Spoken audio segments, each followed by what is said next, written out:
Hello good morning दोस्तों, welcome to project planning academy. दोस्तों, आज का हमारा टॉपिक है what is S curve and its types. S curve क्या होता है, उसके कितने टाइप्स होते हैं, उसके बारे में आज हम लोग डिस्कस करने वाले हैं। तो मेनली एस कर्व के बारे में, S curve is a graphical representation against the time. हमारे पास जो भी प्रोग्रेस होता है, हमारी प्रोग्रेस को टाइम के अगेंस्ट में रिप्रेजेंट करता है एज ए ग्राफिकल वे में, ग्राफिकल व्यू में। ये इसका एस्कर कुछ ऐसा दिखता है दोस्तों। ये हमारा एस्कर होता है, यहाँ हमारा टाइम प्लॉटेड होता है और यहाँ पे हमारा इस एक्सिस में हमारा प्रोग्रेस प्रोग्रेस प्लॉटेड होता है। तो ये हमारा इस कुछ शेप इसका ऐसा रहता है जो इसको हम एस्कर बोलते हैं। इसका शेप एस जैसा बन जाता है, इसलिए इसको एस्कर बोला जाता है। इसके टाइप्स कितने रहते हैं? टाइप्स होते हैं cost S curve, man hours S curve, progress S curve, plan versus achieve S curve. तो ये मेनली 4 टाइप्स का ही रहता है। अब हम लोग बात करते हैं, अब आगे देखेंगे what is N S curve. N S curve show the total work done so far plotted against the time. इसका Y shape, Y N S shape. S shape क्यों होता है? क्योंकि स्लो स्टार्ट होता है, design and approval setup, site setup रहता है starting में, तो इसलिए स्लो प्रोग्रेस होता है। फास्ट मिडिल, मिडिल में फुल टीम पीक वर्क, हमारे पास पूरा टीम होता है और वर्क पीक होता है, इसलिए वो मिड में फास्ट होता है। एंड लास्ट में जाके फिर से स्लो हो जाता है, क्योंकि टेस्टिंग एंड हैंडओवर प्रोग्रेस हमारा चलता है। अभी थोड़ा एक मैं एग्जांपल लेता हूँ मेट्रो का।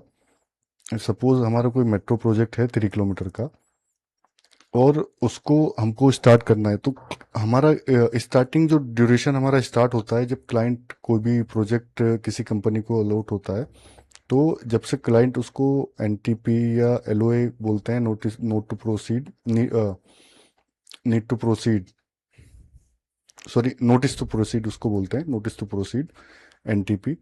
जिस डेट से हमारा एनटीपी हमको मिलता है, उसी डेट से हमारा प्रोग्रेस का ड्यूरेशन स्टार्ट हो जाता है। लेकिन स्टार्टिंग में हमारे पास साइट पे कुछ भी नहीं होता, हमको सब मोबिलाइज करना पड़ता है। लाइक हमको लेबर हो गया, इक्विपमेंट्स हो गए, हमको साइट सेटअप करना है, हमको बैचिंग प्लांट डेवलप करना है, हमको कास्टिंग यार्ड डेवलप करना है। तो सारी चीज़ें डेवलपमेंट में हमारा कुछ टाइम चाहता है, उस टाइम पे हमारा प्रोग्रेस नहीं हो पाता, क्योंकि हमारे पास ना तो लेबर होता है, ना मैन पावर, ना स्टाफ होता है। सभी चीज़ हम मैन पावर करते हैं, मोबिलाइज करते हैं। तो स्टार्टिंग में जो हमारा प्रोग्रेस होता है बहुत स्लो रहता है। सपोज ये देखो, ये हमारा परसेंटेज दिया है, ये सपोज 10 मंथ्स का एक हमारे पास प्रोजेक्ट है। तो हमने 2 मंथ में ओनली ये 10% ही हम यहाँ पे 8.8% ही हम लोग, 8% सॉरी, हम यहाँ पे अचीव कर पा रहे हैं 2 मंथ में। लेकिन हम 8 मंथ तक हमारा ये पीक टाइम है, क्योंकि 2 मंथ में हमने यहाँ मोबिलाइजेशन कर लिया। ये मैं मेट्रो का जो मेनली ड्यूरेशन होता है 36 मंथ रहता है। ठीक है, ये एक एग्जांपल के लिए हमने 10 मंथ्स का पकड़ा हुआ है। तो मंथ एट तक हमने, हमारा पीक ड्यूरेशन था। उसके बाद हमारा क्या है, मेन वर्क हमने कंप्लीट कर लिया।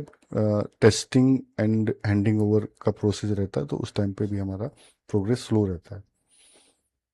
अब हम कोस्ट एस कर्व देखेंगे। What is cost S curve, what is show. Cost S curve क्या शो करता है? The total money spend on the project so far, plotted month by month. हमको एक प्रोजेक्ट कंप्लीट करने के लिए कितना बजट का रिक्वायरमेंट है, कितना मनी का रिक्वायरमेंट है, वो ये एस कर्व शो करता है।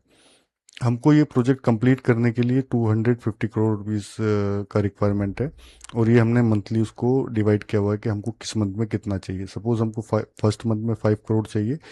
ये क्यूमुलेटिव होता है दोस्तों, ये ऐसा नहीं कि हमको 15 करोड़ सेकेंड मंथ में 15 चाहिए, नहीं। हमको 5 करोड़ हमने फर्स्ट मंथ में स्पेंड कर दिया, तो सेकेंड हमारा 15, यानी सेकेंड मंथ में हमको 10 करोड़ का रिक्वायर्ड रहेगा। 10 + 5 15, ये क्यूमुलेटिव रहता है पूरा। तो ये हमको शो करता है हम इससे अपना कैश फ्लो मेंटेन कर सकते हैं। ये क्यों यूजफुल होता है? प्लान कैश फ्लो प्लान कर सकते हैं, how much money is needed and when, कब हमको कितना पैसा रिक्वायर्ड रहेगा। Compare plan spend versus actual spend. हमने जो प्लान किया है, जब हमारा एक्चुअल प्रोजेक्ट स्टार्ट हो जाता है तो एक इसमें इसी में एक एस कर्व और रहता है जो हमारी एक्चुअल एक्चुअल प्रोग्रेस दिखाता है। अगर हम सेकेंड मंथ में जैसे हम अगर इसके ब्लो हैं तो हम लोग ऑन द मतलब जितना हमने प्लान किया था उससे हम कम ही स्पेंड कर रहे हैं। अगर ये एस कर्व हमारा थोड़ा ऊपर निकल जाता है तो हमने सेकेंड मंथ में हमने 35 करोड़ रुपीज थर्ड मंथ में हमने प्लान किया था, बट हम लोग 35 से अबव जा रहे हैं, तो मतलब हम ज़्यादा स्पेंड कर रहे हैं। हमको वहाँ नोटिस हमको ये इंडिकेट करता है कि आप लोग जो प्लान किए थे उससे ज़्यादा स्पेंड कर रहे हो, उससे ज़्यादा, तो कहीं ना कहीं ओवर रन जा रहा है, प्रोजेक्ट ओवर बजट जा रहा है। तो ये एक नोटिस होता है, नोटिस ही इसको हम कंसीडर करते हैं। फिर हमको रूट कोज फाइंड फाउंड करना पड़ेगा कि हमारा ये जो बजट है, जो भी हमारी स्पेंड है, जो मनी है, वो एक्स्ट्रा क्यों स्पेंड हो रही है प्रोजेक्ट में, वो हम लोग उसमें देखते हैं। फिर इसको ऑन द ट्रैक लेके आते हैं।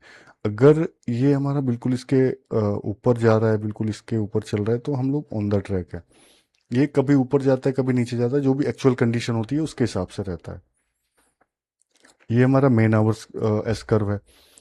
यहाँ हम शो करते हैं मेन आवर्स, हमको किस मंथ में कितना मेन आवर्स लगने वाला है। सपोज हमारे पास 100 मैन पावर है, हम डेली 12 आवर्स काम कर रहे हैं, वर्क कर रहे हैं, तो हमको पर डे कितना हो गया, 1200 आवर्स। यानी हमको पर डे हमारे पास इतना मैन पावर है। जैसे अभी ये है, हमको 3 मंथ्स, फर्स्ट मंथ में हमको 3000 मैन आवर्स की रिक्वायरमेंट है। उसके हिसाब से हम लोग प्लान करते हैं हमको कितना मैन पावर कब लगेगा। ये भी क्युमुलेटिव रहता है, ये ऐड होता चला जाता है next month next month to next month. हम ये एस्कर हमको शो करता है कि हमको कितना मैन पावर कब लगने वाला है, उसके हिसाब से हम लोग प्लान करते हैं। और वही फिर एक्चुअल हमारे पास इसका भी एक्चुअल प्रोग्रेस चलता है कि हमारे पास कितना एक्चुअल आ रहा है। जब हमारा प्रोजेक्ट स्टार्ट होता है तो हम लोग जब उसमें एंटर करते हैं तो एक्चुअल ये हमारे हमें एस्कर शो करता है कि हमने एक्चुअल हमारे पास कितना मैन पावर है। इसका यूज क्या रहता है, plan man power, peak work force needed and when, कब हमको कितना मैन पावर चाहिए, कब चाहिए और कितना चाहिए। Mobilise and demobilise labour at the right time, हम राइट टाइम पे हमको कब कितना मैन पावर चाहिए, अगर हमको मोबिलाइज करना है, डिमोबिलाइज करना है, वो भी इससे हम लोग देख सकते हैं। अवॉइड ओवर स्टाफिंग और अंडर स्टाफिंग, मतलब अंडर स्टाफ भी नहीं रहेगा और ओवर भी हमारे पास नहीं रहेगा, अगर हम या अब जो हम प्लान कर रहे हैं उसके हिसाब से चलते हैं तो। Progress S curve, the actual physical work completed measure as a percentage. जो एक्चुअल हमारा प्रोग्रेस होता है, हम उसको मेजर करते हैं इसमें, एक्चुअल प्रोग्रेस में, फिजिकल प्रोग्रेस में। ये हम लोग हमारा जो भी प्रोजेक्ट में वर्क होता है, हम लोग मंथली उसको परसेंटेज वाइज, जो भी वेटेज के हिसाब से वेटेज वाइज उसको फिजिकल प्रोग्रेस में कन्वर्ट करते हैं। तो ये हमको शो करता है कि हमने फर्स्ट मंथ में 4% वर्क किया, सेकेंड मंथ में 8% किया, थर्ड मंथ में हमने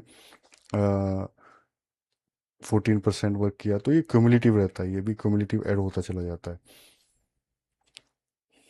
अब आगे चलते हैं, base line versus actual S curve. यहाँ पे हम लोगों ने कितना प्लान किया था और कितना हम लोग कर रहे हैं। ये एस कर्व मेनली जो है साइट पे ज़्यादातर इसी एस कर्व की वैल्यू होती है, इसी एस कर्व को मैनेजमेंट देखता है कि हमने कितना प्लान किया था, उसके अगेंस्ट में हमने कितना वर्क किया है। अगर हम ब्लो चल रहे हैं तो मतलब हम लोगों ने जितना प्लान किया था हम उतना नहीं कर पा रहे हैं, मुझसे बहुत कम है। अगर हम इसके ये लाइन हमारा अगर दोनों एक ही लाइन पर रहेगा तो हम ऑन द ट्रैक हैं।